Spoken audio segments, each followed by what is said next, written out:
baliktad, di ba? Pag sobrang talino mo, dapat ikaw yung mas malawak ang pangunawa. Totoo? Hindi, sa panahon ngayon, yung sobrang talino, negatibo. Kasi feeling nila, perfect sila. Ang laging tanong niyan, ganito, bakit? May clinical study ba yan? May scientific explanation ba yan? Kaya baka may matalino rito. Sasagutin ko kayo, dalawang sagot.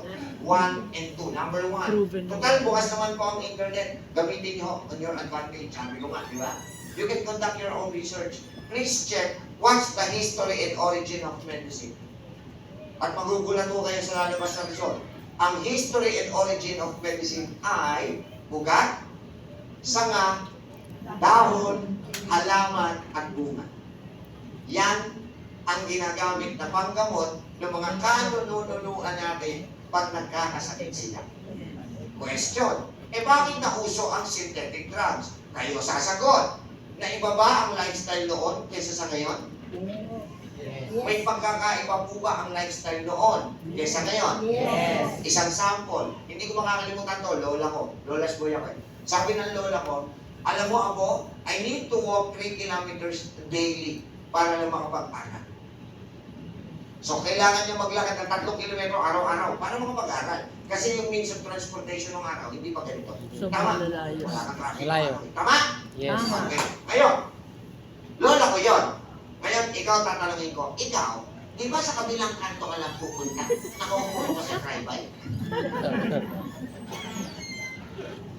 True? Tama. Alright. So, Doc, may sumagot pa sa akin. Masama bang maging convenient? And I answered back, there's nothing wrong with being convenient. But, convenience, if becomes habitual, will lead into laziness. Tama. Tagalogin ko, ang pagiging conveniente pag naging habitual na uuwi sa katamaran. May sagot pa ang Pinoy niyan. Nilagay pa sa t-shirt. Hindi bali ng tamad, hindi naman takot. Kompleto, matatalino tayo masyado. Katarantaduhan. Okay, Doc, what's the difference between being convenient na being tamad doon sa naglalakad-lakad? Tignan natin. Yung lola ko na naglalakad-lakad lagi, active yung physical activities niya, okay, tama. So active din yung organ. Yung tamad na tamad din yung organ. Tama, mali? Tama. Yes. Nilikha ng Panginoon ang loob ng katawan natin may sistema. Huwag mong baguhin yung sistema. Hello? Kaya nga may digestive system, nervous system, circulatory system, endocrine system, skeletal system. It's a system. Tama ba? Tama. Ang kotse nga, pag hindi mo i-start, ng matagal na panahon, ayaw nang i-start. Tama? Yes. Naintindihan niyo na. So, isa pa, may nabago sa lifestyle. Number 2, sino ang umabot, yung mga kaidaran mo sa mundo? Sino ang umabot na yung palabas sa telebisyon hanggang alas 10 lang yung gabi? Hindi na kami makakain. Hindi ko alam yun. Hindi, galas 10 lang talaga. Wala na. Hanggang alas 10 wala. Kasi ba matanda pa sa In-extend niya. Alas 10 lang, wala na. Ba't di ka nagtaas ng kamay? Bayang magliliw na yun. Meron siyang signing off.